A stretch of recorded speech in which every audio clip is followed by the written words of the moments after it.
এখন শুনবেন আজকের গল্প।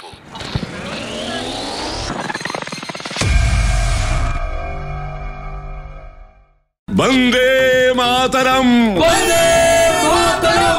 দেশের খনিতে যে পণ্যদ্রব্য আছে তাকে উদ্ধার করতে না পারলে যেমন দেশের দারিদ্র্য, তেমনি দেশের চিত্তে যেখানে শক্তির রত্ন খনি আছে তাকে যদি আবিষ্কার এবং স্বীকার না করা যায় তবে সে দারিদ্র্য আরো গুরুতর। মায়ের দেওয়া মোটা কাপড় মাথায় তুলে নে রে ভাই, বিলেতি কাপড়ের বস্তা পুড়িয়ে দাও, পুড়িয়ে দাও, পুড়িয়ে দাও। তাই তো তোমাকে এত করে কাছে পেতে চাই, আরো কাছে। না না, কি আপনি ছাড়ুন বলছি।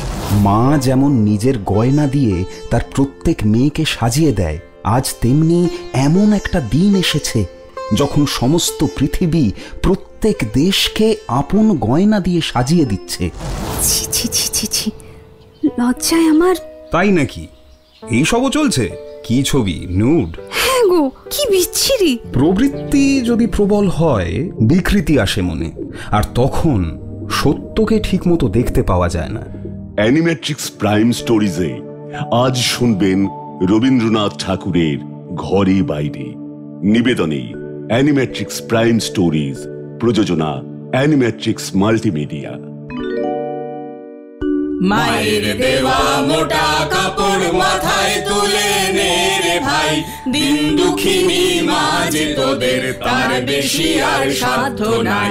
মায়ের দেওয়া মোটা কাপড় মাথায় তুলে নে রে ভাই, দিন দুঃখিনী মা যে তোদের তার বেশি আর সাধ্য নাই। আমার শ্বশুর পরিবার সাবেক নিয়মে বাঁধা। তার কতক কায়দা কানুন মুঘল পাঠানের, কতক বিধিবিধান মনু পরাশরের। কিন্তু আমার স্বামী একেবারেই একেলে। এ বংশে তিনিই প্রথম লেখাপড়া শেখেন আর MA পাশ করেন।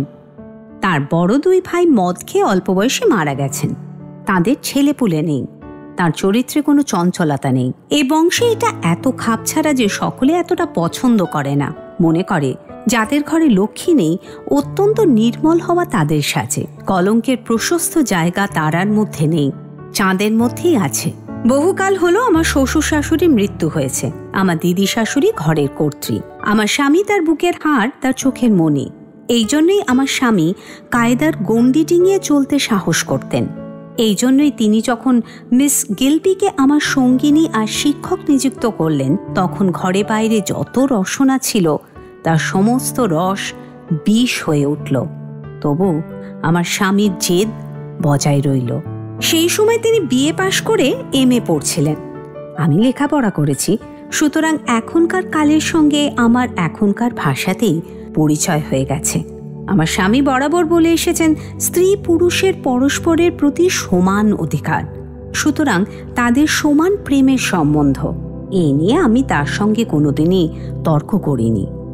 আমার স্বামী আমাকে হাল ফ্যাশনের সাজে সজ্জায় সাজিয়েছেন। সেই সমস্ত রং বেরঙের জ্যাকেট, শাড়ি, সেমিজ, পেটিকোটের আয়োজন দেখে তারা জ্বলতে থাকতেন। রূপ নেই, রূপের ঠাঁট।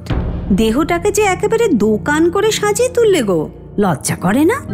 আমার স্বামী সমস্তই জানতেন, কিন্তু মেয়েদের ওপর যে তার হৃদয় করুণায় ভরা। তিনি আমাকে বারবার বলতেন, বিমলা, তুমি রাগ করো না। মেয়েদের মন বড়ই ছোট, বড়ই বাঁকা। দেখো, চীন দেশের মেয়েদের পা যেমন ছোট, যেমন বাঁকা, সমস্ত সমাজ যে চারিদিক থেকে আমাদের মেয়েদের মনকে চেপে ছোট করে বাঁকিয়ে রেখে দিয়েছে। ভাগ্য যে ওদের জীবনটাকে নিয়ে জুয়ো খেলছে। দান পড়ার উপরেই সমস্ত নির্ভর। নিজের কোন অধিকারটা ওদের আছে বলো দেখি? আমার জায়েরা তাদের দেওরের কাছে যা দাবি করতেন তাই পেতেন। তাদের দাবি ন্যায্য কি অন্যায্য তিনি তার বিচার মাত্র করতেন না। আমার মনের ভেতরটা জ্বলতে থাকতো যখন দেখতুম তারা এর জন্য একটুও কৃতজ্ঞ ছিলেন না। এমনকি আমার বড় যা, যিনি জপে তপে ব্রতে উপবাসে ভয়ঙ্কর সাত্ত্বিক, বৈরাগ্য যার মুখে এত বেশি খরচ হতো যে মনের জন্য সিকি পয়সার বাকি থাকতো না, তিনি বারবার আমাকে শুনিয়ে বলতেন, যে তাকে তার উকিল দাদা বলেছেন যদি আদালতে তিনি নালিশ করেন তাহলে তিনি, সে কত কি, সে আর ছাই কি লিখব। আমার স্বামীকে কথা দিয়েছি যে কোনোদিন কোনো কারণেই আমি এদের কথার জবাব করব না।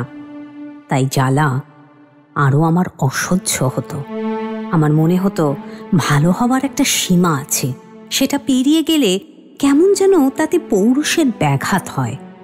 আমার স্বামী বলতেন আইন কিংবা সমাজ তার ভাজেদের সপক্ষ নয়, কিন্তু একদিন স্বামীর অধিকারে যেটাকে নিজের বলেই তারা নিশ্চিত জেনেছিলেন, আজ সেটাকেই ভিক্ষুকের মতো পরের মন জুগিয়ে চেয়ে চিনতে নিতে হচ্ছে। এ অপমান যে বড় কঠিন। এর ওপরেও আবার কৃতজ্ঞতা দাবি করা, মার খেয়ে আবার বকশিস দিতে হবে।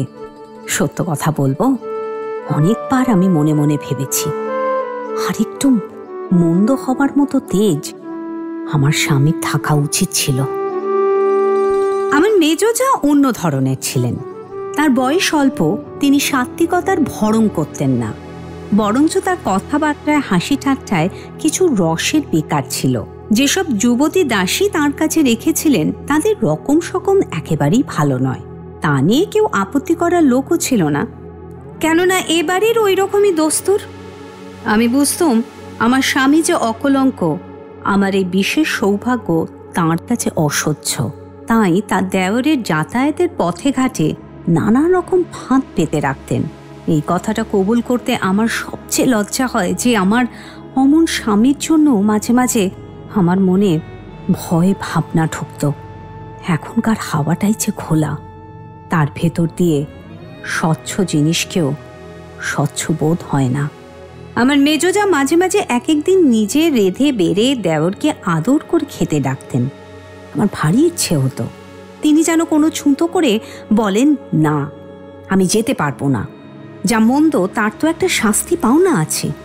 কিন্তু ফি বারেই যখন তিনি হাসি মুখে নিমন্ত্রণ রাখতে যেতেন, আমার মনের মধ্যে একটু কেমন, সে আমার অপরাধ। কিন্তু কি করব, আমার মন মানত না। মনে হতো এর মধ্যে পুরুষ মানুষের একটু চঞ্চলতা আছে।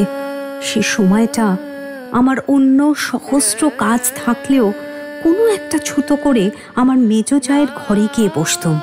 মেজজা হেসে হেসে বলতেন,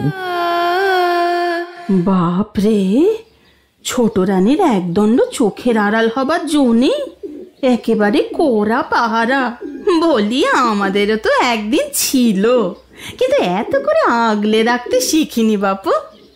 না হয় যত দোষ সবই সমাজের, কিন্তু অত বেশি দয়া করবার দরকার কি? মানুষ না হয় কিছু কষ্টই পেলে তাই বলে কি। কিন্তু তার সঙ্গে বারবার জো নেই। তিনি তর্ক না করে একটুখানি হাসতেন। বোধহয় আমার মনের মধ্যে যে একটুখানি কাঁটা ছিল সেটুকু তার অজানা ছিল না। আমার রাগের সত্যিকার ঝাঁঝটুকু সমাজের ওপরেও না আর কারুর ওপরেও না। সে কেবল, সে আর বলবো না। স্বামী একদিন আমাকে বোঝালেন, তোমার এই যে সমস্তকে ওরা মন্দ বলছে, যদি সত্যি এগুলিকে মন্দ বলে জানতো তাহলে এতে ওদের এত রাগ হতো না। তাহলে এমন অন্যায় রাগ কিসের জন্য? অন্যায় বলবো কেমন করে? ঈর্ষা জিনিসটার মধ্যে একটা সত্য আছে, সে হচ্ছে এই যে যা কিছু সুখের সেটি সকলের পাওয়া উচিত ছিল। তা বিধাতার সঙ্গে ঝগড়া করলেই তো হয়, আমার সঙ্গে কেন? বিধাতাকে যে হাতের কাছে পাওয়া যায় না। তা ওরা যা পেতে চান তা নিলেই হয়। তুমি তো বঞ্চিত করতে চাও না। পড়ুন না শাড়ি, জ্যাকেট, গয়না, জুতো, মোজা। মেমের কাছে পড়তে চান তো সে তো ঘরেই আছে। আর বিয়েই যদি করতে চান, তুমি তো বিদ্যাসাগরের মতো অমন 7টা সাগর পেরোতে পারো, তোমার এমন সম্বল আছে। হই তো মুশকিল, মন যা চায় তা হাতে তুলে দেবার জো নেই। তাই বুঝি কেবল ন্যাকামি করতে হয়, যেন যেটা পাইনি সেটা মন্দ, অথচ অন্য কেউ পেলে সর্বশরীর জ্বলতে থাকে।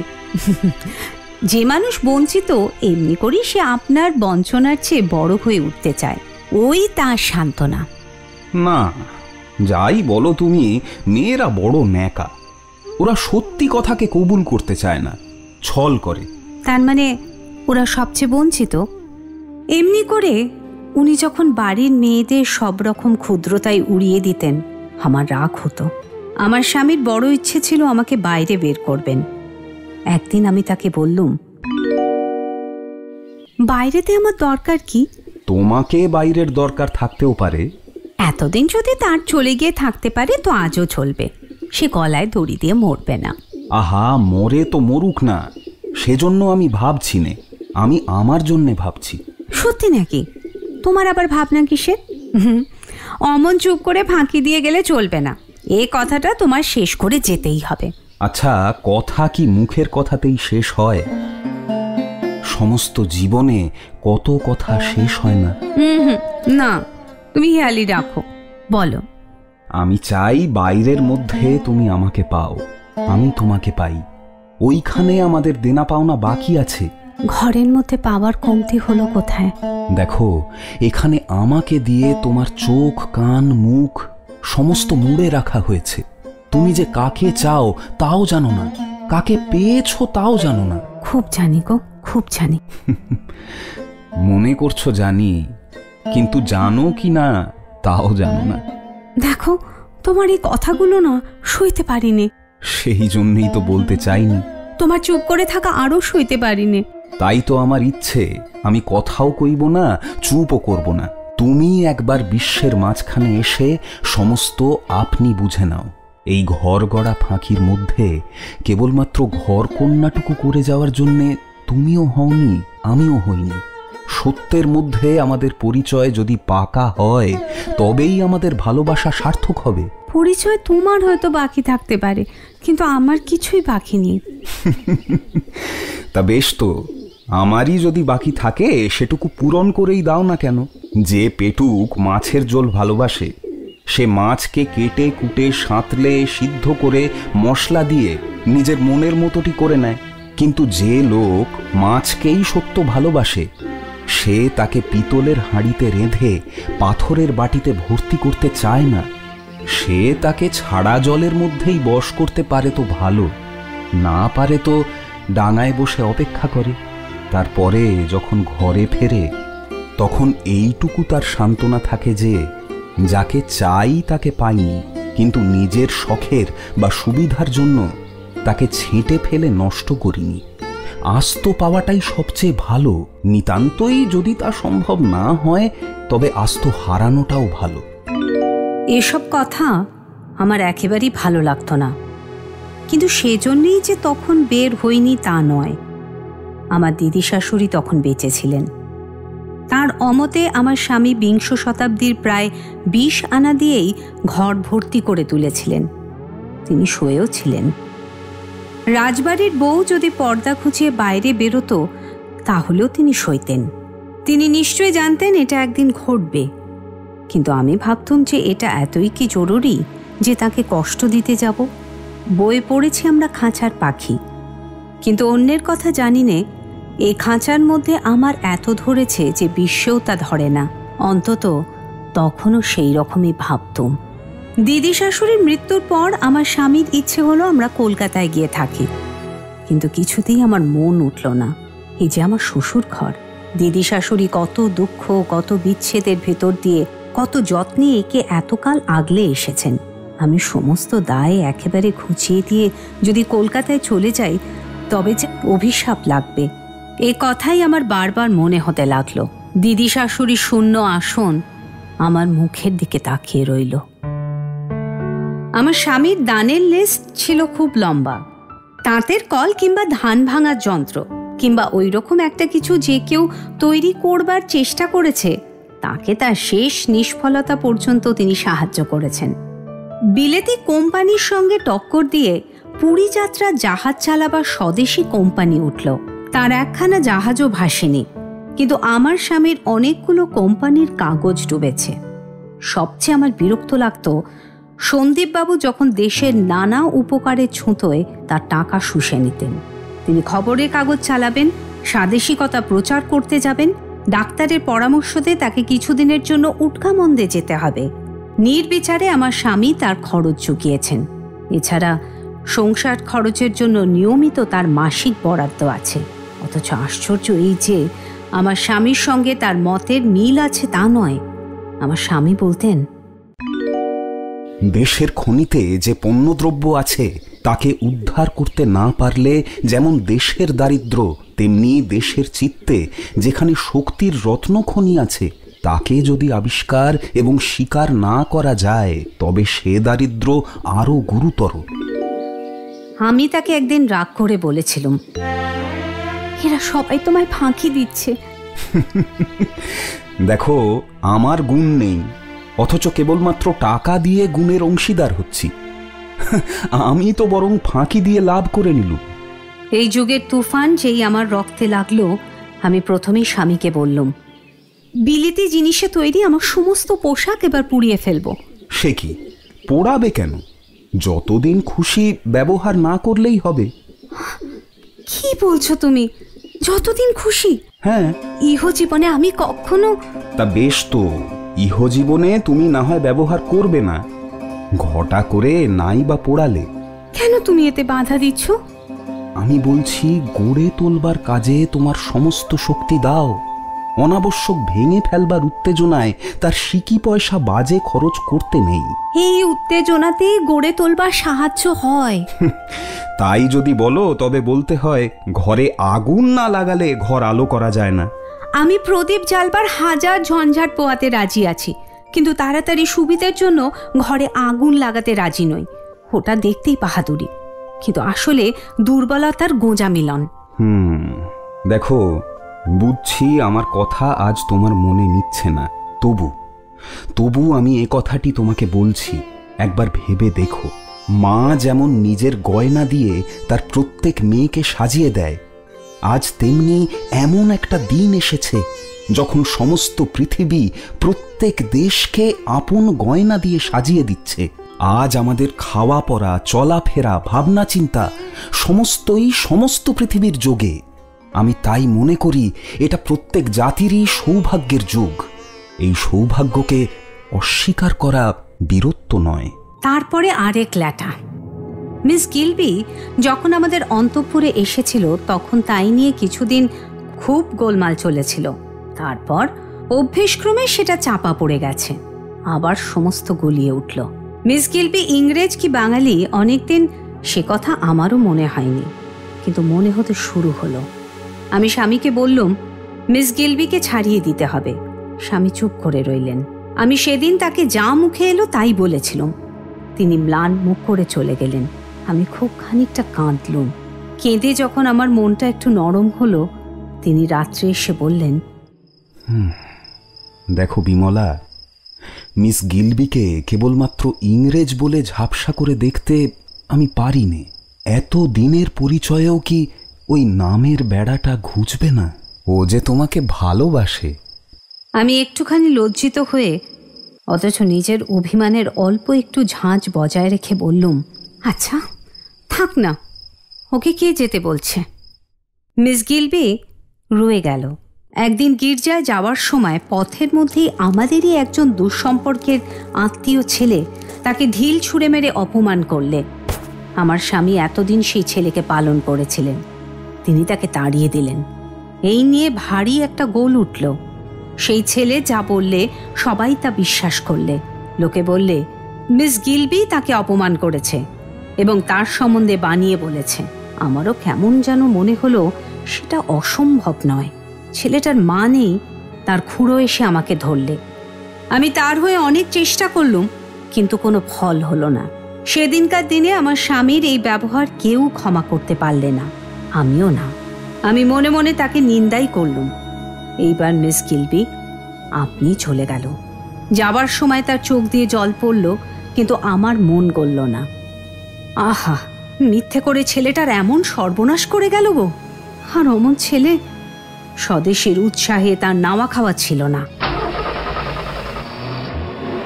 আমার স্বামী নিজের গাড়ি করে মিস গিলবিকে স্টেশনে নিয়ে গিয়ে গাড়িতে তুলে দিয়ে এলেন।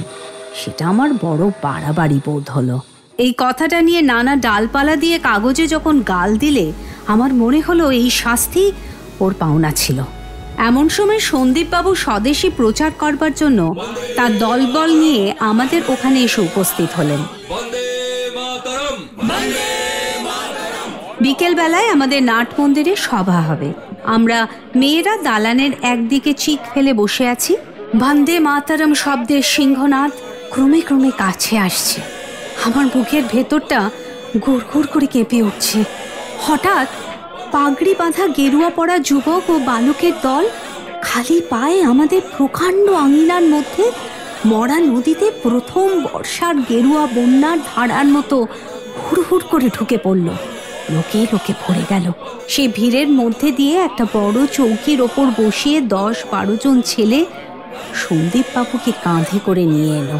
বন্দে মাতরম, বন্দে মাতরম, বন্দে মাতরম। আকাশটা যেন ফেটে টুকরো টুকরো হয়ে ছিঁড়ে পড়বে বলে মনে হলো। সন্দীপ বাবুর ফটোগ্রাফ আগেই দেখেছিলাম। তখন যে ঠিক ভালো লেগেছিল তা বলতে পারিনি। উশ্রী দেখতে নয়, এমনকি রীতিমতো সুশ্রী। তবু জানি না কেন আমার মনে হয়েছিল উজ্জ্বলতা আছে বটে, কিন্তু চেহারাটা অনেকখানি খাঁদে মিশিয়ে গড়া। চোখে আর ঠোঁটে কি একটা আছে যেটা খাঁটি নয়। সেই জন্যই আমার স্বামী যখন বিনা দ্বিধায় তার সকল দাবি পূরণ করতেন তখন আমার ভালো লাগতো না। অপব্যয় আমি সইতে পারতুম, কিন্তু আমার কেবলই মনে হতো বন্ধু হয়ে এই লোকটা আমার স্বামীকে ঠকাচ্ছে। কেননা ভাবখানা তো তপস্বীর মতো নয়, গরিবের মতোও নয়, দিব্যি বাবুর মতো। ভেতরে আরামের লোভ আছে। অথচ এইরকম নানা কথা আমার মনে উদয় হয়েছিল। আজ সেই সব কথা মনে উঠছে। কিন্তু থাক, সেদিন সন্দীপবাবু যখন বক্তৃতা দিতে লাগলেন আর এই বৃহৎ সবার হৃদয় দুলে তুলে ফুলে ফুলে উঠে কুল ছাপিয়ে ভেসে যাওয়ার যোগ হলো, তখন তার সে এক আশ্চর্য মূর্তি দেখলাম। বিশেষত একসময় সূর্য ক্রমে নেমে এসে ছাদের নিচে দিয়ে তার মুখের ওপর যখন হঠাৎ রৌদ্র ছড়িয়ে দিলে, তখন মনে হলো তিনি যেন অমর লোকের মানুষ। এই কথাটা দেবতা সেদিন সমস্ত নরনারীর সামনেই প্রকাশ করে দিলেন।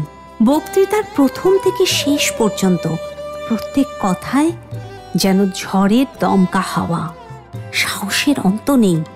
আমার চোখের সামনে যেটুকু চিকের আড়াল ছিল সে আমি সইতে পারছিলাম না। কখন নিজের অগোচরে চিক খানিকটা সরিয়ে ফেলে মুখ বের করে তার মুখের দিকে চেয়েছিলাম। আমার মনে পড়ে না সমস্ত সভায় এমন একটি লোক ছিল না আমার মুখ দেখবার যার একটু অবকাশ ছিল। কেবল একসময় দেখলাম কাল পুরুষের নক্ষত্রের মতো সন্দীপ বাবুর উজ্জ্বল দুই চোখ আমার মুখের ওপর এসে পড়ল। কিন্তু আমার হুঁশ ছিল না। আমি কি তখন রাজবাড়ির বউ? আমি তখন বাংলাদেশের সমস্ত নারীর একমাত্র প্রতিনিধি, আর তিনি বাংলাদেশের বীর। যেমন আকাশের সূর্যের আলো তার ওই ললাটের ওপর পড়েছে, তেমনই দেশের নারী চিত্তের অভিষেক যে চাই, নইলে তার রণযাত্রার মাঙ্গল্য পূর্ণ হবে কি করে? আমি স্পষ্টই বুঝতে পারলুম। আমার মুখের দিকে চাওয়ার পর থেকে তার ভাষার আগুন আরো জ্বলে উঠল। ইন্দ্রের উচ্চই শ্রোভা তখন আর হ্রাস মানতে চাইল না। বজ্রের ওপর বজ্রের গর্জন, বিদ্যুতের ওপর বিদ্যুতের চমকানি। আমার মন বললে, আমার চোখের শিখায় এই আগুন ধরিয়ে দিলে। আমরা কি কেবলই লক্ষ্মী? আমরাই তো ভারতী। বিলিতি জিনিস পুড়িয়ে ফেলো, বিলিতি জিনিস বর্জন করো। বন্ধুগণ, স্বদেশী আন্দোলনের মূল কথা বিদেশি বর্জন। বিলেতি কোনো দ্রব্য আমরা ব্যবহার করব না। যা কিছু বিলিতি জিনিস পুড়িয়ে ফেলবো। এই আমাদের সংকল্প। দিকে দিকে ছড়িয়ে দিন এই সংকল্পের কথা। বন্দে মাতরম।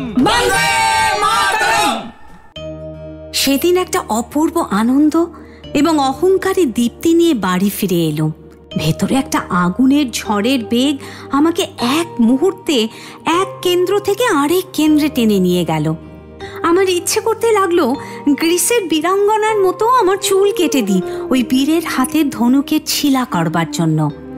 আমার এই আজানুলম্বিত চুল যদি ভেতরকার চিত্তের সঙ্গে বাইরের কার গয়নার যোগ থাকতো, তাহলে আমার কণ্ঠী, আমার গলার হার, আমার বাজুবন্ধ উল্কা বৃষ্টির মতো সেই সবাই ছুটে ছুটে খসে খসে পড়ে যেত।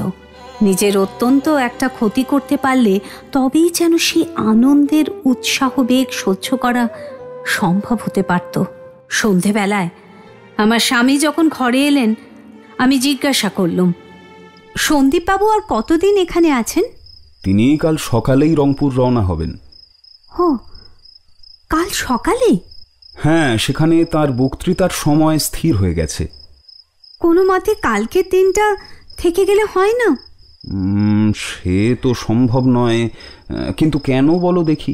আমার ইচ্ছা আমি নিজে উপস্থিত থেকে তাকে খাওয়াবো। শুনে আমার স্বামী আশ্চর্য হয়ে গেলেন। এর আগে অনেকদিন অনেকবার তিনি তার বন্ধুদের কাছে আমাকে বের হবার জন্য অনুরোধ করেছেন। আমি কিছুতেই রাজি হইনি।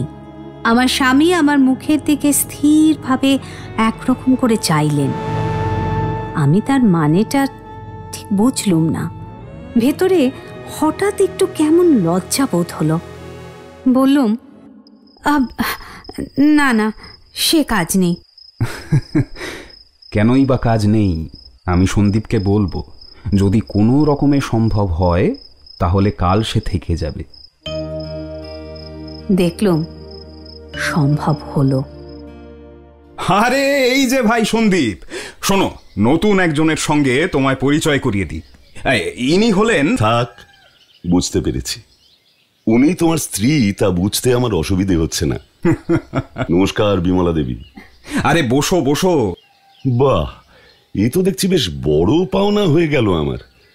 এত বছর তোমাদের বিয়ে হয়েছে, অথচ তোমার স্ত্রীর সঙ্গে আলাপ করিয়ে দাওনি। খুব অন্যায় করেছো। তা সুযোগ কোথায় বলো ভাই? তুমি তো তোমার কাজ নিয়েই ব্যস্ত।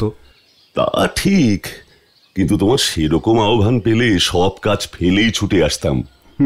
আজ আমার সৌভাগ্য বলতে হবে। কিন্তু বিমলা দেবী ওরকম লাজুক হয়ে ঘোমটা দেওয়া মাথাটা নিচু করে বসে থাকলে দেখব কি করে আপনাকে? নিখিলেশ আমার কলেজের বন্ধু, ফলে আমার বিরুদ্ধে ভুরি ভুরি অনেক কথা বলে নিশ্চয়ই আপনার মনটা বিষিয়ে দিয়েছে। বরং আপনার অনেক গুণের কথাই ও আমাকে বলেছে। গুণ? কি সব বলেছো ভাই নিখিলেশ? তা তর্কের কথা বলনি? হ্যাঁ, আপনাদের মতের মিল হয় না অনেক ব্যাপারে, সে কথাও শুনেছি। সবই জানা হয়ে গেছে।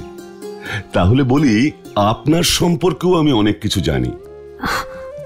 আমার সম্পর্কে? হ্যাঁ, আপনি খুব ভালো সেলাই করতে পারেন, ছবি আঁকতে পারেন, ভালো রান্না করেন, কাগজ পড়েন, ইংরেজি জানেন। শোনো সন্দীপ, বিমলা তোমাকে একটা কথা বলতে চায় আমার মাধ্যমে। আমি বললাম, না, তা তো হবে না। চলো, তুমি আমারই সঙ্গে চলো, পরিচয় করিয়ে দিই, তারপর তুমিই বলবে তোমার কথা। আমি ওকে জোর করে বার করলাম অন্দর থেকে বাইরে, পরিবারের গোঁড়া নিয়ম ভঙ্গ করে। তাই নাকি? বাহ, বেশ তো, তা বলেই ফেলুন কথাটা। একদিন দুপুরে আপনি আমাদের সঙ্গে খাবেন?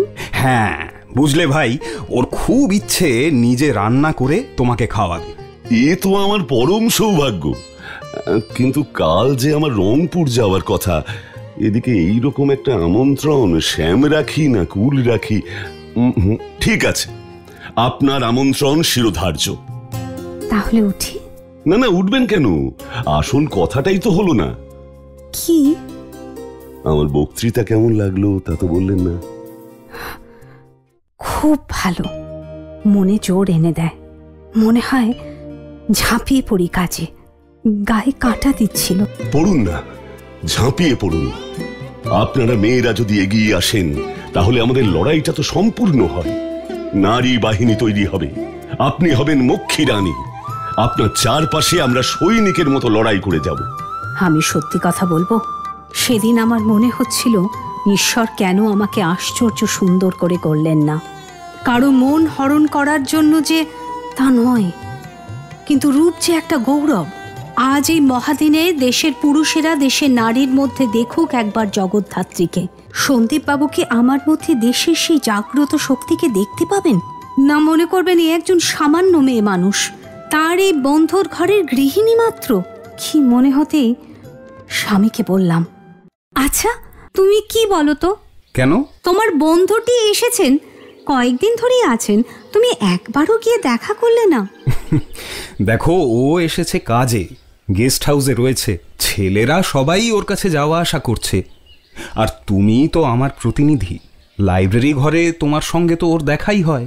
তাই বলে তুমি একবারও দেখা করবে না? দেখছো তো কত ব্যস্ত। তবুও একদিন করেছিলাম, রংপুর যায়নি, সেখান থেকে তাগাদা আসছে। আমি বললাম সে কথা, বলে ঘুরে ঘুরে কাজ করবার চেয়ে একটা জায়গাকে কেন্দ্র করে কাজ করলে নাকি অনেক বেশি কাজ করা যায়। আমাকেও সে কথা বললেন। আর জানো, আমাকে নিয়ে উনি এত বেশি করে ভাবছেন যে আমার নিজেরই কেমন সংকোচ হয়। অন্যায় কি? তোমাকে তার ভালো লাগতেই পারে। বলেন আমি নাকি তার শক্তির উৎস, আমি নাকি তার দেশের বাণী। বললাম, এসব কি বলছেন, বাড়িয়ে বলবেন না? উনি আরও জোর দিয়ে বললেন, আমার মধ্যে উনি নাকি আগুন দেখেছেন, আমি সঙ্গে থাকলে উনি নাকি দেশকে জাগিয়ে তুলতে পারবেন। কথা শুনে লজ্জায় কুঁকড়ে যাই একেবারে। উনি বলে যান, এ তো দেশের কাজ, তোমারও তো আগ্রহ আছে। হ্যাঁ তা আছে, কথা বলেন খুব, জানো, অনেক জানেন। কথা বলতে সন্দীপ ওস্তাদ, একটা অদ্ভুত আকর্ষণী ক্ষমতা আছে ওর। তা ঠিক, ইংরেজি বাংলা নানা কবিতা নিয়ে কথা বলেন, প্রেমের কবিতাই বেশি। তা ভালোই তো, তোমারও অনেক জানা হচ্ছে। বিয়ে থা করেনি তো, তাই তোমাকে কাছে পেয়ে হয়তো আরো কাছে পাবার চেষ্টা। কি যাতা বলছো? কেন, এটাই তো স্বাভাবিক। উনি ছবি আঁকতে পারেন, ছবি সম্পর্কে জানেন, ইউরোপীয় শিল্পীদের ছবি নিয়ে নানা ব্যাখ্যা করলেন, আর কয়েকটা ছবি যা দেখালেন না, ছি ছি ছি ছি ছি, লজ্জায় আমার। তাই নাকি? এইসবও চলছে? কি ছবি? নুড? হ্যাঁ গো, কি বিচ্ছিরি।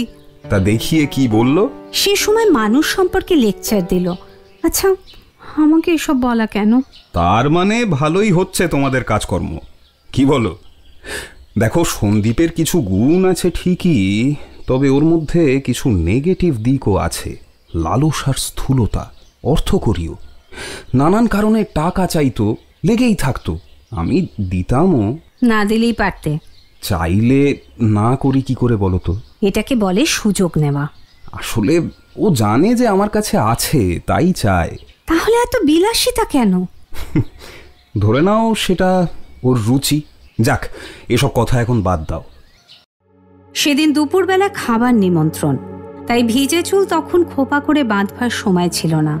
গায়ে ছিল জরির পাড়ের একটা সাদা মাদ্রাজি শাড়ি আর জরির একটুখানি পাড় দেওয়া হাতকাটা জ্যাকেট।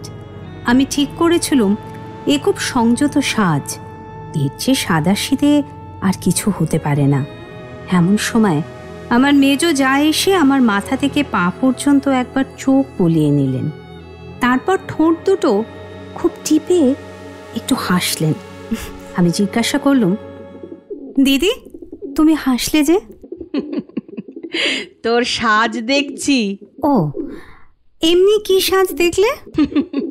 মন্দ হয়নি ছোট রানী, বেশ হয়েছে। কেবল ভাবছি সেই তোমার বিলিতি দোকানের বুক কাটা জামাটা পরলে সাজটা পুরোপুরি হতো। এই বলে তিনি কেবল তার চোখ মুখ নয়, তার মাথা থেকে পা পর্যন্ত সমস্ত দেহের ভঙ্গি হাসিতে ভরে ঘর থেকে চলে গেলেন। খুব রাগ হলো এবং মনে হলো সমস্ত ছেড়ে ছুঁড়ে আট পৌড়ে মোটা গোছের একটা শাড়ি পরি। কিন্তু সেই ইচ্ছে শেষ পর্যন্ত কেন যে পালন করতে পারলুম না তা ঠিক জানি নে।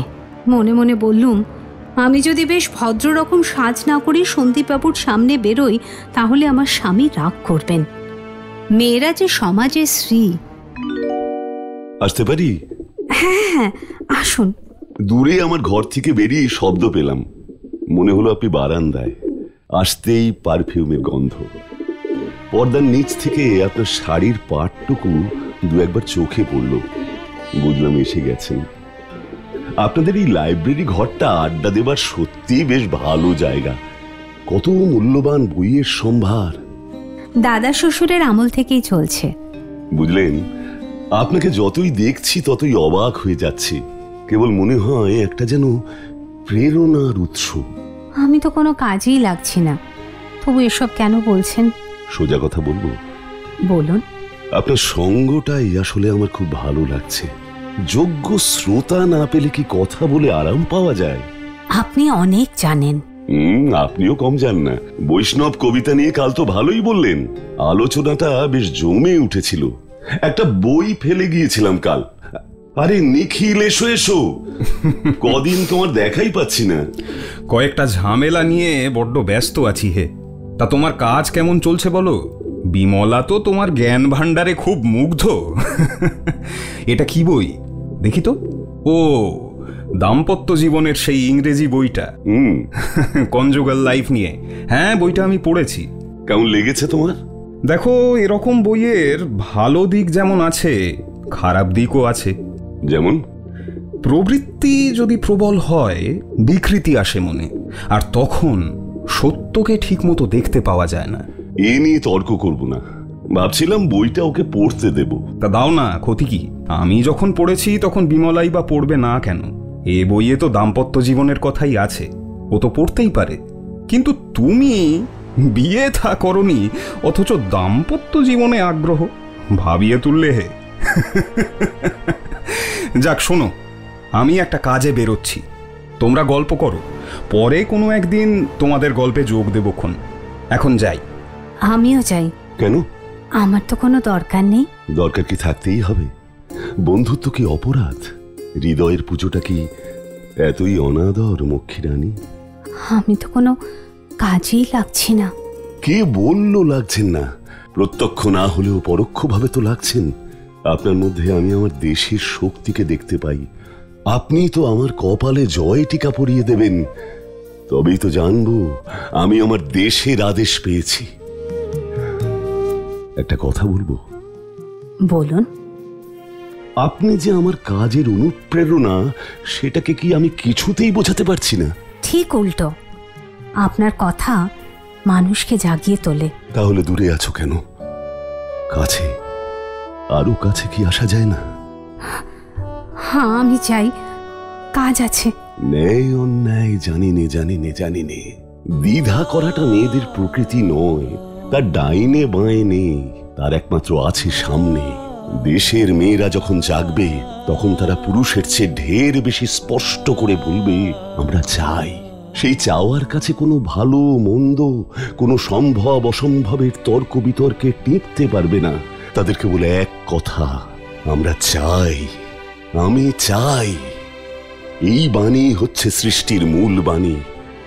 সেই বাণী কোনো শাস্ত্র বিচার না করে আগুন হয়ে সূর্যে তারায় জ্বলে উঠেছে। ভয়ঙ্কর তার প্রণয়ের পক্ষপাত। মানুষকে সে কামনা করেছে বলেই যুগ যুগান্তরের লক্ষ লক্ষ প্রাণীকে তার সেই কামনার কাছে বলি দিতে এসেছে। সৃজন প্রলয়ের সেই ভয়ঙ্করী আমি চাই বাণী আজ মেয়েদের মধ্যে মূর্তিমতী। সেই জন্যই ভীরু পুরুষ সৃজনের সেই আদিম বন্যাকে বাঁধে দিয়ে ঠেকিয়ে রাখবার চেষ্টা করছে। পাছে সে তাদের কুমড়ো ক্ষেতের মাচাগুলোকে অট্টকল হাস্যে ভাসিয়ে নিয়ে নাচতে নাচতে চলে যায়। পুরুষ মনে করে আছে এই বাঁধকে সে চিরকালের মতো পাকা করে বেঁধে রেখেছে। জমছে, জল জমছে, হ্রদের জলরাশি আজ শান্ত গম্ভীর। আজ সে চলেও না, আজ সে বলেও না। পুরুষের রান্নাঘরের জলের জ্বালা নিঃশব্দে ভর্তি করে, কিন্তু চাপ আর সইবে না। বাঁধ ভাঙবে, তখন এতদিনের বোবা শক্তি আমি চাই বলে গর্জন করতে করতে ছুটবে। সন্দীপের এই কথা আমার মনের মধ্যে ডমরু বাজাতে থাকে। তাই আমার আপনার সঙ্গে যখন আপনার বিরোধ বাঁধে, যখন লজ্জা আমাকে ধিক্কার দিতে থাকে, তখন সন্দীপের কথা আমার মনে আসে। তখন বুঝতে পারি আমার এই লজ্জা কেবল লোকলজ্জা। সে আমার মেজ জায়ের মূর্তি ধরে বাইরে বসে সুপুরি কাটতে কাটতে কটাক্ষপাত করছে। তাকে আমি কিসের গ্রাহ্য করি? আমি চাই, এই কথাটাকে নিঃসংকোচে অবাধে অন্তরে বাহিরে সমস্ত শক্তি দিয়ে বলতে পারাই হচ্ছে আপনার পূর্ণ প্রকাশ, না বলতে পারাই হচ্ছে ব্যর্থতা। কিসের এই বড় গাছা, কিসের ওই কুলঙ্গি আমার এই উদ্দীপ্ত আমিকে ব্যঙ্গ করে অপমান করে, এমন সাধ্য ওদের কি আছে? এই বলে তখনই ইচ্ছে হলো ওই পরগাছাটাকে জানলার বাইরে ফেলে দিই, ছবিটাকে কুলুঙ্গি থেকে নামিয়ে আনি, প্রলয় শক্তির লজ্জাহীন উলঙ্গতা প্রকাশ হোক। হাত উঠেছিল, কিন্তু বুকের মধ্যে বিঁধল, চোখে জল এলো, মেজের ওপরে উপুর হয়ে পড়ে কাঁদতে লাগলুম। কি হবে আমার, কি হবে আমার, কপালে কি আছে? একদিন দুপুরে, শোনো, আমি বেশ দেখতে পাচ্ছি তোমার বড় বড় ওই চোখ দুটিতে কত ভয়, কত দ্বিধা। জানো, একসময় পণ করেছিলুম কোনো মায়াকে এই জীবনে স্থান দেব না, কিন্তু সেই শক্তি যেন হারিয়ে ফেলছি। স্বদেশীর পথ তো ছাড়তে পারবো না, তার চেয়ে তোমাকেই বরং স্বদেশের সঙ্গে মিশিয়ে নেব। আর তাই তো তোমাকে এত করে কাছে পেতে চাই, আরো আরো কাছে। না না, কি আপনি ছাড়ুন বলছি, ছাড়ুন বলছি। সরি, আমি যাই। শোনো, আমাকে ভুল বুঝো না, একটা কথা বলবো। কি? এখানকার সুখসাগরের হাটে বিলিতি জিনিস কেনা বন্ধ হচ্ছে না।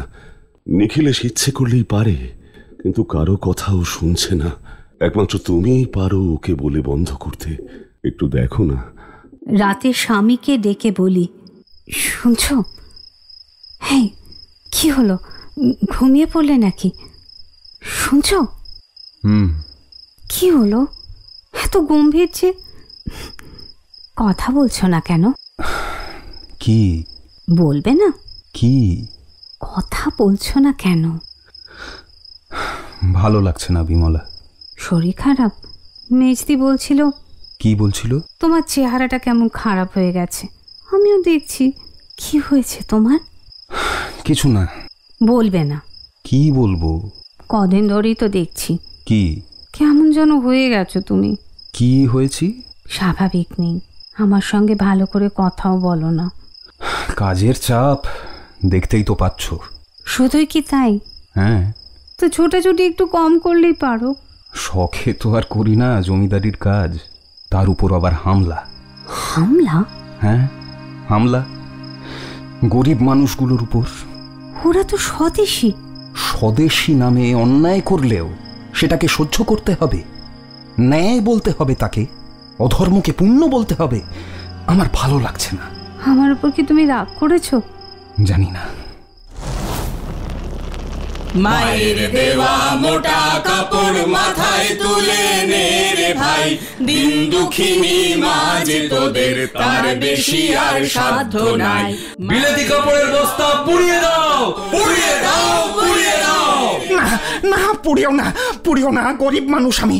ওই মোটা সুতোর সঙ্গে মায়ের অপার স্নেহ দেখতে পাই। বিলেতি কাপড়ের বস্তা পুড়িয়ে দাও, পুড়িয়ে দাও, পুড়িয়ে দাও। পুড়িও না, দয়া করে কাপড়ের বস্তাটা দাও। আমি হাট থেকে চলে যাচ্ছি, দয়া করে পুড়িও না। এই যে সন্দীপ বাবু এসে গেছেন, আসুন। আজ হাটে আমরা বিলেতি কাপড় পরাচ্ছি। এই দেখুন, দাও দাও করে পুড়ছে পঞ্চুর বিলেতি কাপড়ের বস্তা। বাহ, বন্যী উৎসব। এখান থেকে তুলে নাও এক মুঠো ছাই।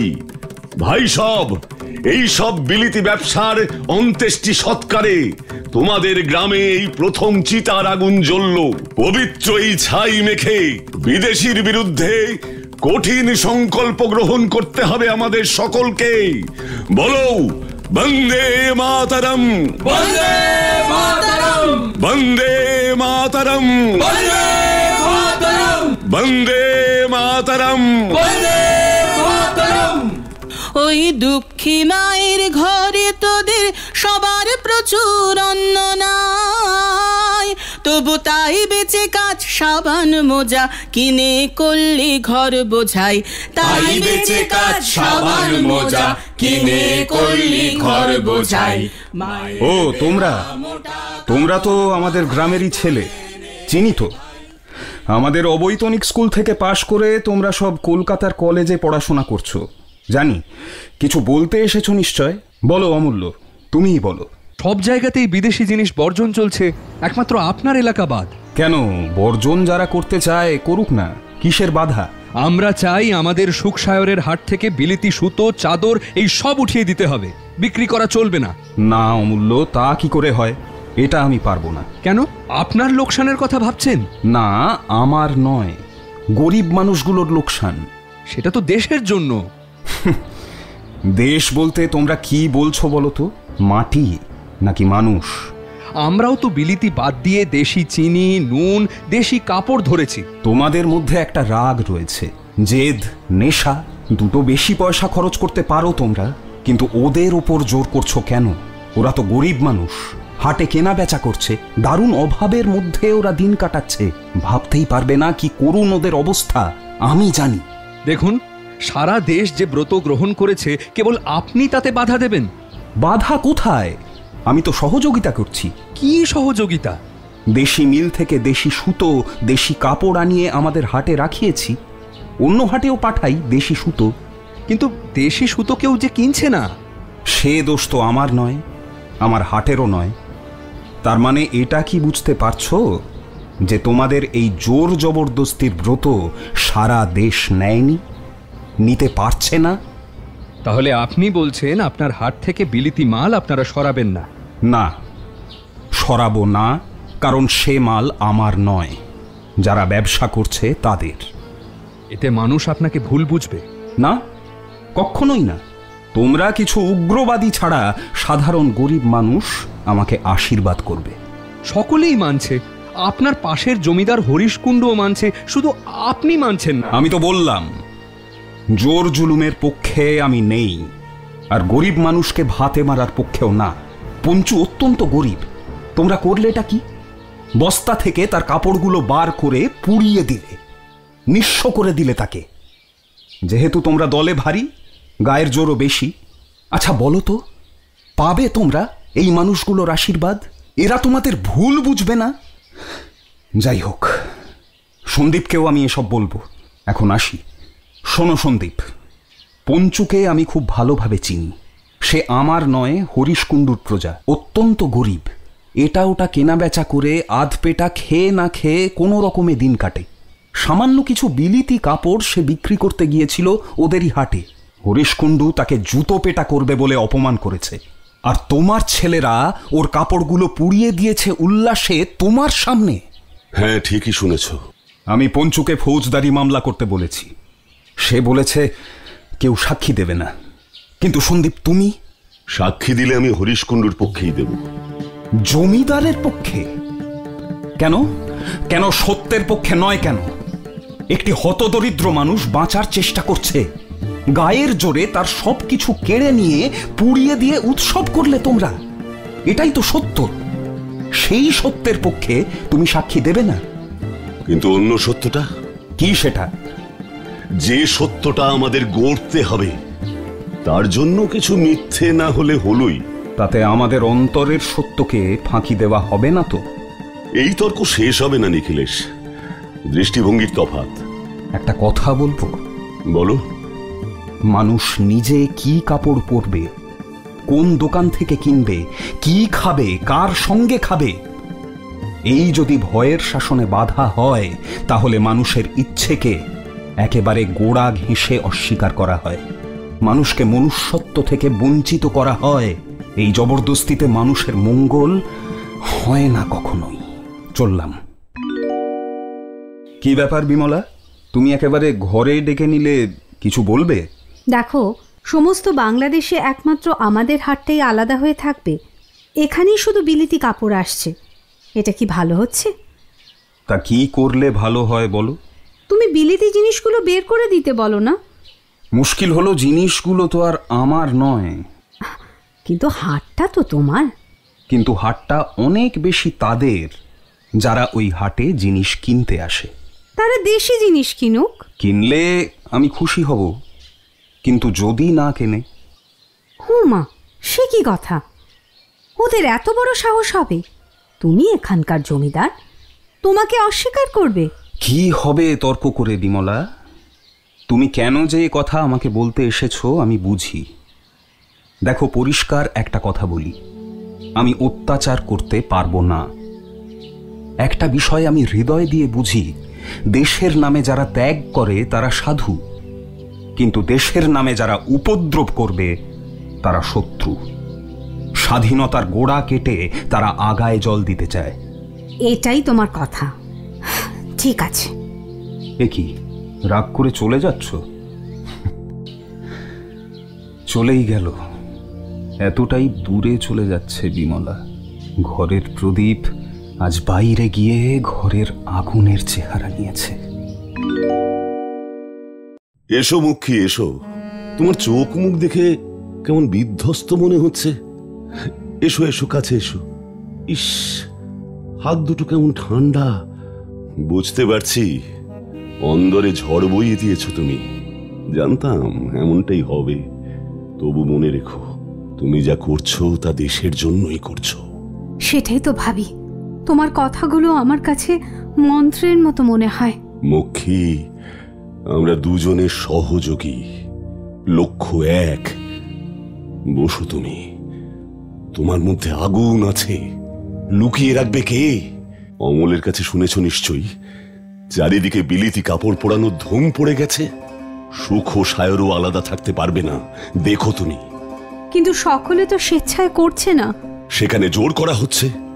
মারোয়ারি ও মুসলমান ব্যবসাদারদের ক্ষতিপূরণ দিতে হচ্ছে। কিন্তু মেহেরজানের অত বড় ক্ষতি? হ্যাঁ, ওর ওই বড় লোকের বিলিতি জিনিস আসে। নিষেধ শুনছিল না, বাধ্য হয়ে নৌকো ডুবিয়ে দিতে হলো। সে যাই হোক, এখন আমাদের টাকার দরকার। তোমাকে কিছু টাকা দিতে হবে মুখী। কত টাকা লাগবে? 50,000, তবে আপাতত 5 দিলেই চলবে। কবে চাই? যত তাড়াতাড়ি সম্ভব। ঠিক আছে। তবে তোমার গয়না বেচে নয়, কিন্তু তোমার স্বামীর টাকা থেকে দিতে হবে। সে আমি কেমন করে নেব? সে টাকা তো দেশের টাকা, তুমিই পারবে সে টাকা উদ্ধার করতে। কিন্তু কিভাবে? চাবি দিয়ে সিন্ধুকের দরজা খুলে। সিন্ধুক খুলে? হ্যাঁ, তুমিই পারবে, পারতেই হবে। বলো মুখী, বন্দে মাতরম। বন্দে মাতরম। হ্যাঁ হ্যাঁ, এই হলো আমাদের মন্ত্র। এই মন্ত্রেই আমরা করব দেশের পুজো। অমূল্য, অমূল্য, অমূল্য, অমূল্য শোনো। বলুন দিদি। বসো এখানে। জানো, মনটা বড্ড খারাপ অমূল্য। খারাপ তো হবেই, কাজটা তো আপনি ভালো করেননি। একটা কথা বলবো? বলো। সন্দীপবাবু লোকটাকে আমার কিন্তু মোটেই ভালো লাগে না। কেন বলো তো? গত কিছুদিন ধরে ওর সঙ্গে মিশে বুঝেছি, কথায় মানুষের মন জয় করার ক্ষমতা রাখেন ঠিকই, কিন্তু স্বার্থ, টাকার লোভ, রেলওয়ের ফার্স্ট ক্লাস চাই, রাজভোগ চাই, এদিকে আবার স্বদেশী করছে। নেতাদের কাছ থেকে তো আমরা ত্যাগ শিখি, একটা আদর্শ। কোথায়? ভালো লাগে না আমার। উনি আপনার কাছে অতগুলো টাকা চেয়েছেন, অত টাকার কোনো দরকার নেই। জানেন, জমিদার বাড়ি, আপনার কাছে চাইলেই পাওয়া যায়। আমার মনে হয় আমিও বোধহয় সম্মোহিত হয়েছি, না হলে এমন কাজ করলাম কি করে? চাবির গোছা থেকে সিন্ধুকের চাবিটা বার করে চুপি চুপি সিন্ধুক থেকে কতগুলো গিনি টাকা বার করে আনলাম কেমন করে? এ তো চুরি। আমার অমন স্বামী, তার সঙ্গে মিথ্যাচার। এ চুরি তো বিশ্বাস চুরি, কর্ম চুরি। ছি ছি ছি ছি ছি অমূল্য, আমার না কিছুই ভালো লাগছে না। আমি বুঝতে পারছি। আচ্ছা, গিনিগুলোর দাম কত বললে? 6,000 টাকা না? হ্যাঁ, 6,000। শোনো শোনো অমূল্য, এই গয়নার বাক্সটা ধরো, চুপি চুপি, কেউ যেন না জানে, এমনকি সন্দীপ বাবুও না। কি করতে হবে? এই গয়নাগুলোর দাম কিন্তু অনেক, 30,000-এরও বেশি হতে পারে। তুমি আজকে ট্রেনে কলকাতায় গিয়ে এগুলো বন্ধক বা বিক্রি করে যেভাবেই হোক 6,000 টাকা আমাকে এনে দাও। গিনিগুলো সিন্ধুকে যেমন ছিল আমি তেমনি করে রেখে দেবো। না না, শুনুন দিদি, বিক্রি বন্ধক কোনোটাই নয়, টাকাটা তো আপনার দরকার। আমি এনে দেব টাকা, ব্যাস। এটা আছে কি জন্যে? ই কি পিস্তল? রাখো রাখো রাখো তোমার পিস্তল, এসব করো না। যা বলছি তাই শোনো। অমূল্য, আমি বলছি তোমাকে, শোনো, গয়নার বাক্সটা লুকিয়ে নিয়ে যাও, কেউ যেন টের না পায়, এমনকি সন্দীপ বাবুও না। জানো অমূল্য, ভাইয়ের মতো তোমাকে আমি দেখি। তোমাকে বলতে পেরে আমি হালকা হলাম। আমি অন্যায় করেছি, ওর কথায় কেমন যেন দুর্বল হয়ে পড়েছিলাম। চোরা বালিতে পা দিয়ে ফেলেছি।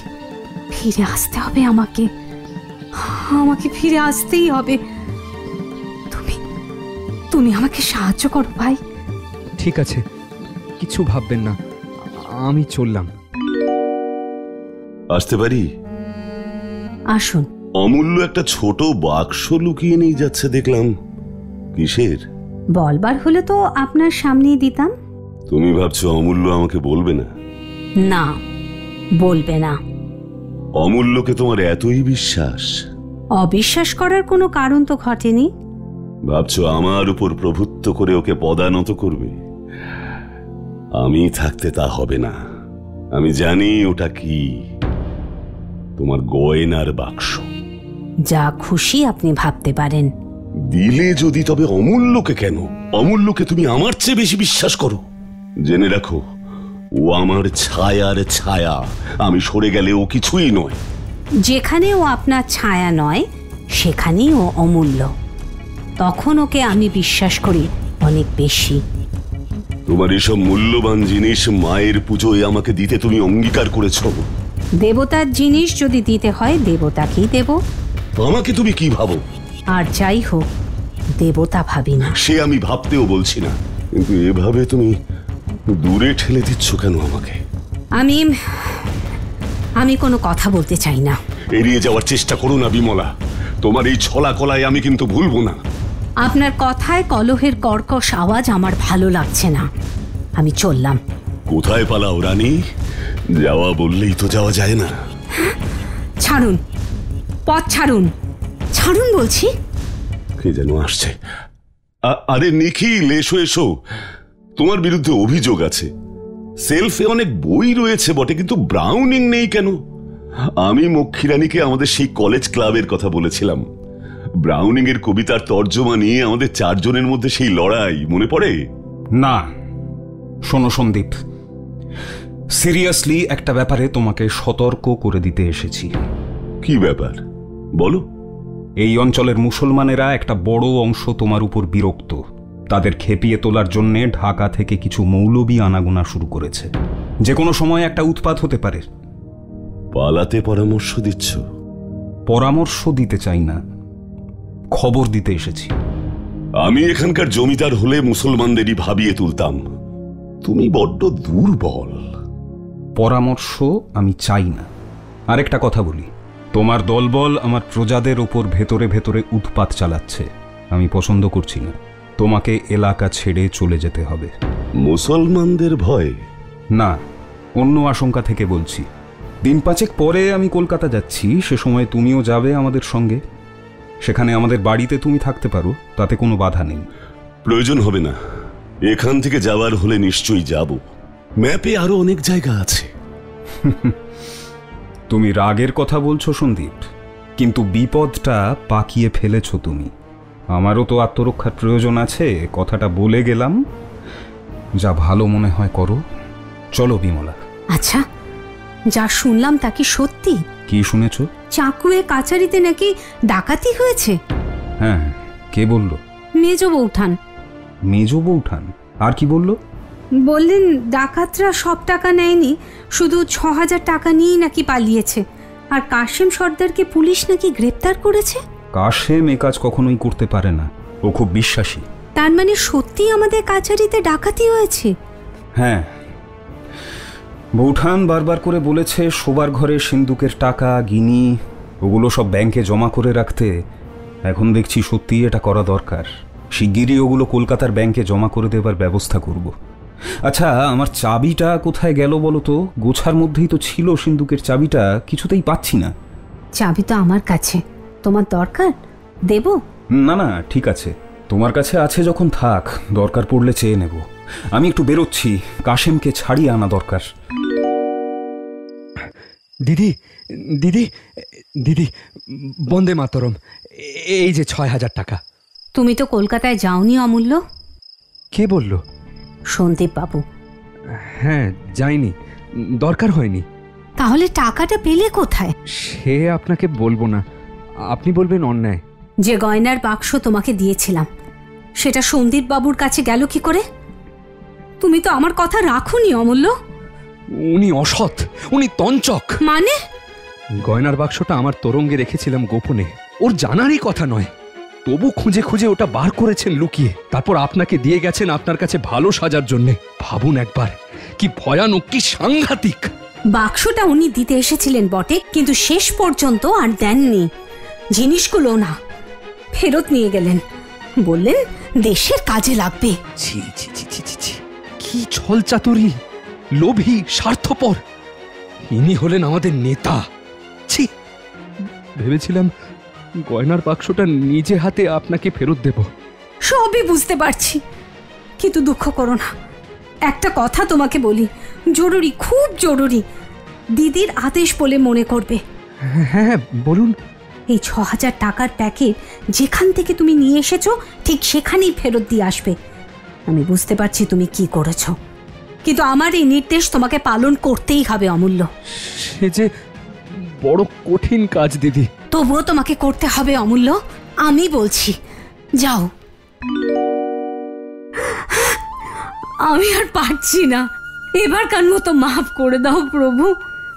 জীবনের ধন বলে যা কিছু আমায় তুলে দিয়েছিলে, সে সব কিছুই আমি আমার জীবনের বোঝা করে তুলেছি। আজ তার বহন করতে পারছি না ঠাকুর, পারছি না। ভোরবেলার রাঙা আকাশের ধারে দাঁড়িয়ে যে বাঁশি বাজিয়েছিলেন, সেই বাঁশিটা বাজাও প্রভু। সব সমস্যা সহজ হয়ে যায়। তোমার এই বাঁশির সুর ছাড়া আমাকে কেউ চিনতে পারে না। পবিত্র কেউ কেউ হিসেব করতে পারেন না। নতুন করে সৃষ্টি করো আমার ঈশ্বরকে, এছাড়া আমার কোনো উপায় নেই। উপায় নেই ঠাকুর, আমার কোনো উপায় নেই।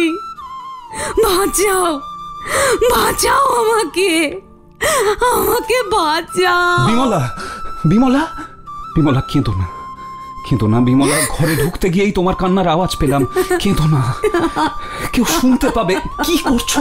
পাটা ছাড়ো। বুঝেছি, আমি আমি সবটাই বুঝতে পারছি বিমলা। কেন, কোথা থেকে, কি হচ্ছে? দেখো, তোমার ভেতরটাও তো আমার জানা। সে জানা তো ভুল জানা নয়। সেই সত্যটাকে কি অবজ্ঞা করা যায়? শোনো, সেই দুপুর থেকেই বিকেল, এর মধ্যেই কয়েকটা ঘটনা ঘটে গেল। সন্দীপ চলে গিয়েও আবার ফিরে এসেছিল। এই এই গিনিগুলো আর তোমার গয়নার বাক্সটা ফেরত দিয়ে গেছে। মুসলমানেরা ওকে খুঁজছে, পেলে মেরে ফেলতে পারে, তাই স্টেশনে ছুটলো ট্রেন ধরতে।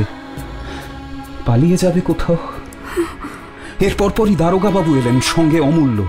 কাছারিতে ডাকাতির ৬,০০০ টাকার প্যাকেটটা অমূল্য নাকি কেমন করে উদ্ধার করে নায়েক বাবুকে ফেরত দিতে গিয়েছিল, কিন্তু ধরা পড়ে যায়। সবকিছু দেখে শুনে পুরো ব্যাপারটা আমার কাছে পরিষ্কার হয়ে গেছে বিমলা। সিন্দুকের চাবি তোমার কাছে থাকার রহস্যটাও বুঝতে পারলাম। কেমন করে পরিস্থিতির শিকার হয়েছিলে তুমি। তোমার কাছে আমি ক্ষমা প্রার্থী। ভুল করেছি, বিপথে পা রেখেছি, বিশ্বাস হারিয়েছি। জানি এর কোনো ক্ষমা নেই। তবু তবু ভিক্ষে চাই, ভিক্ষে চাই। বিমলা, তুমি অনেক বড়, অনেক উদার, ক্ষমা করো আমাকে। বিমলা শান্ত হও, ক্ষমা করো। শান্ত হও, পা ছাড়ো বিমলা, পা ছাড়ো। আমি তো বলছি আমি সবকিছু বুঝতে পেরেছি বিমলা। ভেতরে ভেতরে কেমন যেন তফাৎ হয়ে যাচ্ছিলাম আমরা। হয়তো হয়তো আমারও কিছুটা দায় আছে তার জন্য, কিন্তু ক্ষত যেটুকু হয়েছে তা পূরণ হবেই যদি আমরা ঠিক থাকি।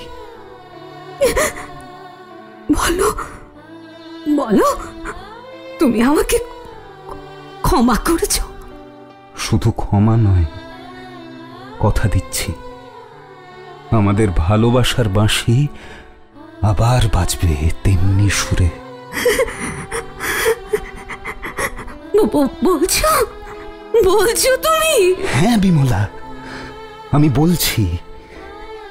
দুঃখের ভেতর দিয়ে যে মুক্তি আসে, সেই মুক্তি দুঃখের চেয়ে অনেক বড়, অনেক।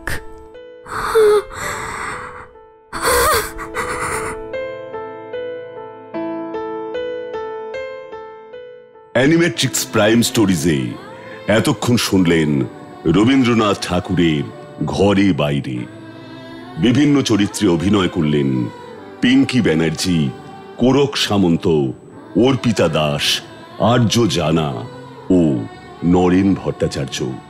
নিবেদনে অ্যানিমেট্রিক্স প্রাইম স্টোরিজ, প্রযোজনা অ্যানিমেট্রিক্স মাল্টিমিডিয়া। এমন ভালো ভালো গল্প শুনতে আমাদের চ্যানেলটিকে আজই সাবস্ক্রাইব করুন এবং বেল আইকনে ক্লিক করতে ভুলবেন না কিন্তু। এমন সব গল্প শুনতে হলে সাবস্ক্রাইব করুন অ্যানিমেট্রিক্স প্রাইম স্টোরিজ।